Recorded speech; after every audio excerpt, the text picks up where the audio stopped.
Sprint for Sodor. Written by Cheeky Bluey 2. Story idea by The Unlucky Tug.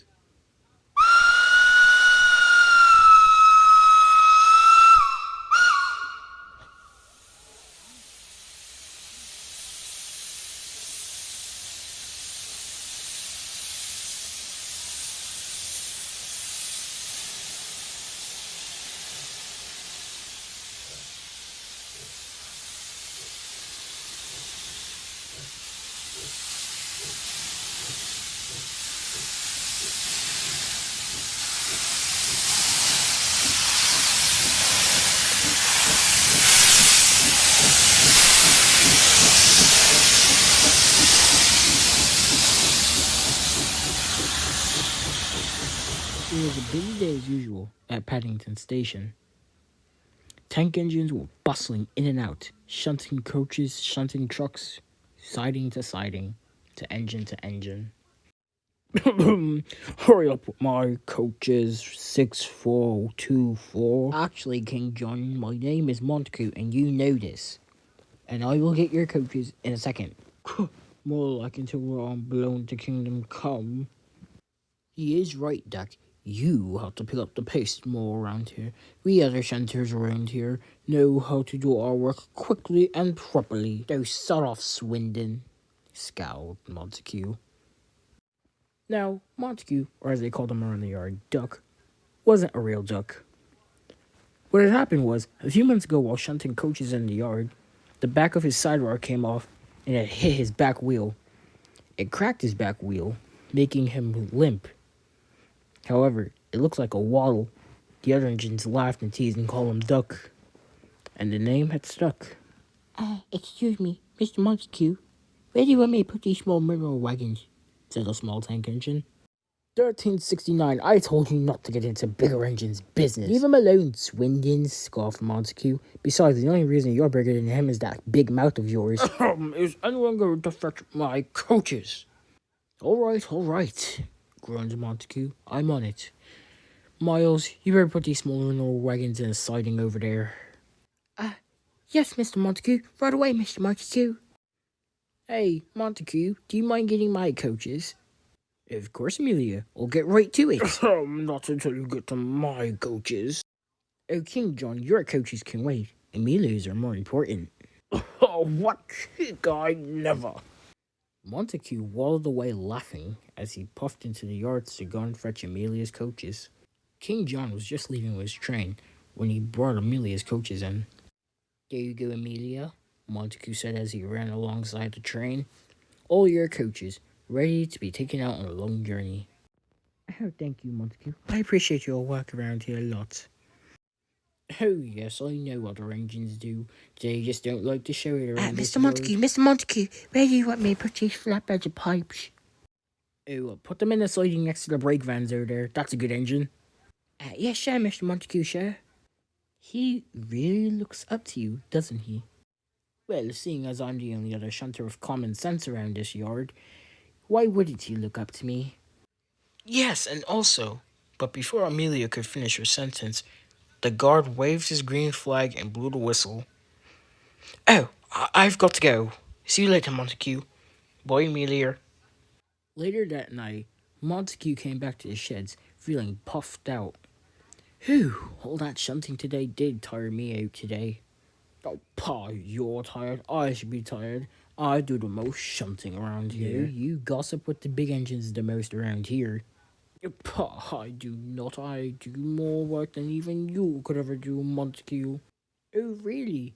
Because I think Miles over there has been doing more work than you ever could, and he's only been in this yard for about a week, replied Duck as a 1366 class puffed tiredly into the sheds.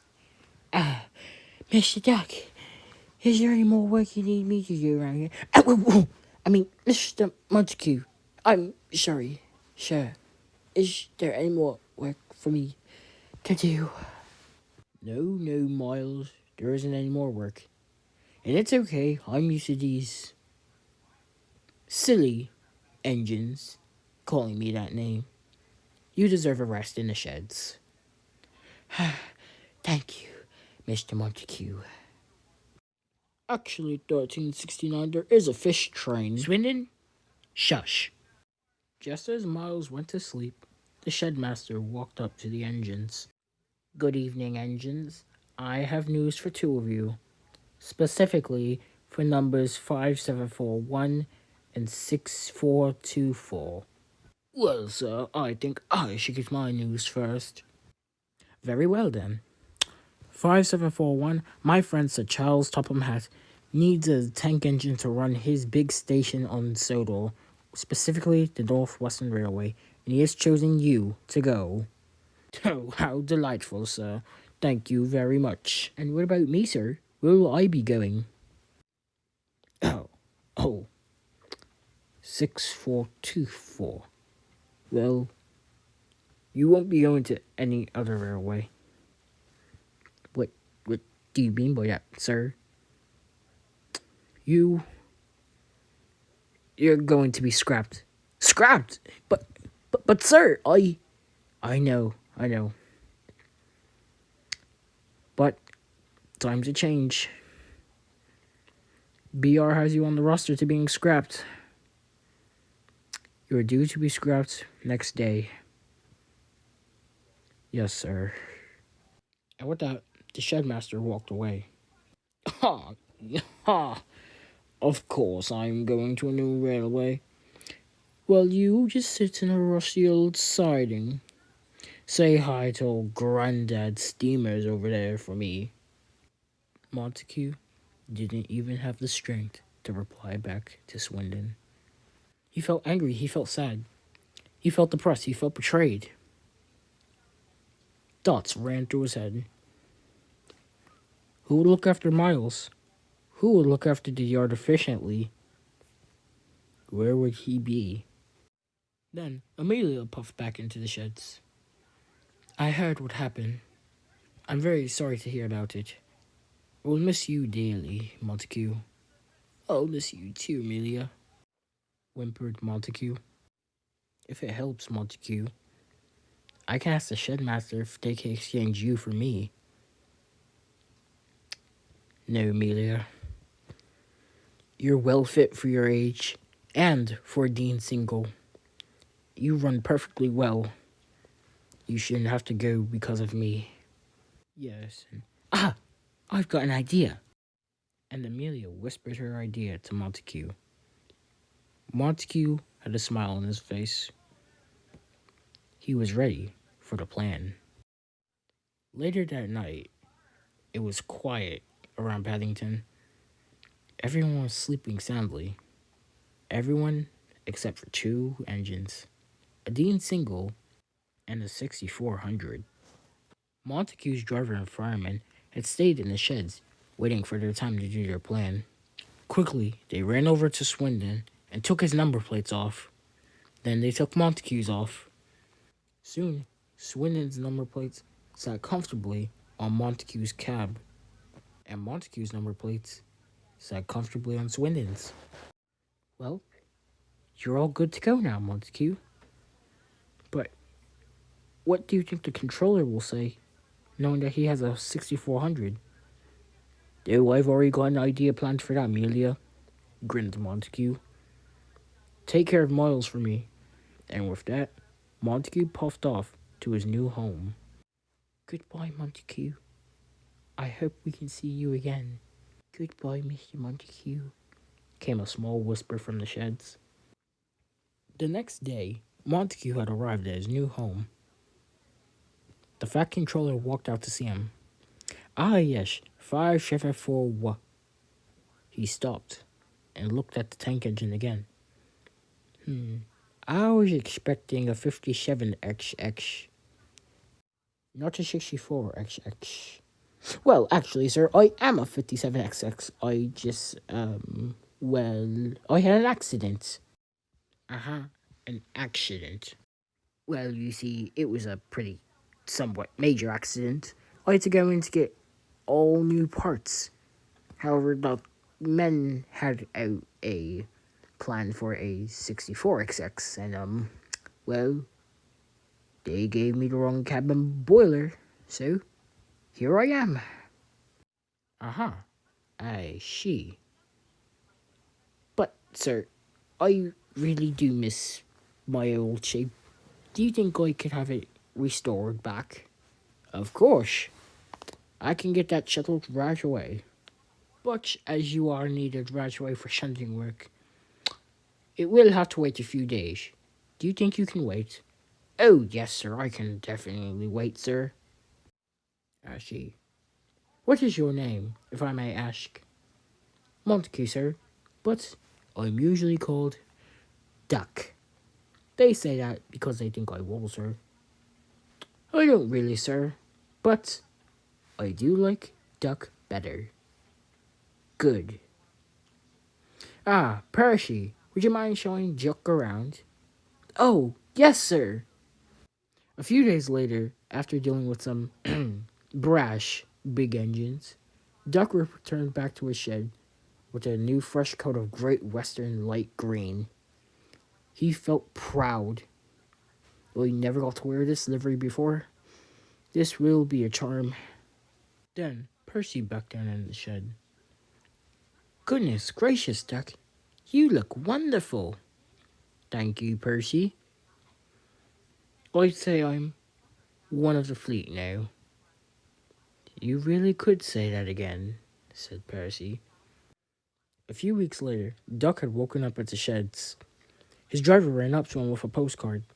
Duck, Duck, there's a postcard from Paddington. Open it. Right.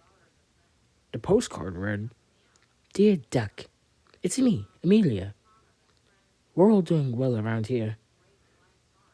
I'm still doing my normal services. Miles is doing well in the yard. He's even started to pull passenger trains and goods trains. But only for short distances, of course. Swindon, because he has your number plates, was sent off for scrap. He kicked up such a fuss in the shed. King John, well, he's become a goods engine now. After one small accident he had, the shed master decided to put him on goods only. He grumbles a lot about it, but we don't really take care of him. We're all doing well and healthy. We hope we can see you again soon. Duck wanted to scream, but just before he could, there was a loud shriek coming from outside the shed. It come from James. Gordon had just returned from London, and the fat controller had asked him to do the express work. James was obviously delighted about it. Amelia had brought in a local train. Her driver ran up to her. A postmarker came for her. Her driver opened it. It had read, Dear Amelia, I got your letter. Thank you for checking up on me. I'm doing perfectly fine. I'm glad to hear that you're also doing well. I'm glad to hear that Miles is running well. Please tell him that I said dry wells and good running. Duck had also received letters from Miles, too. Dear Mr. Duck, I now have a better life. I live on the South Devon Railway. It's lovely here. I have lots of new friends around here, too. I wish I could visit you on your island. Or maybe you could come and visit me one day. Anyways, I hope you have a good life on the island of Sodor. And from that day forward, Duck has lived on the island of Sodor now. He enjoys it now, from being a shunter, to a famous engine, to owning his own branch line. He couldn't ask for a more perfect life. Sometimes, when he has spare time, he looks up to the skies. He has lots of things run through his mind. He hopes for the best for Amelia and Miles. But most of the time, it is all sorry. Sorry for Swindon. But Duck was proud. He was proud that he was able to make a good life of himself. Proud to have the friends that he has. Proud to have everything that he has. And mostly, he is grateful.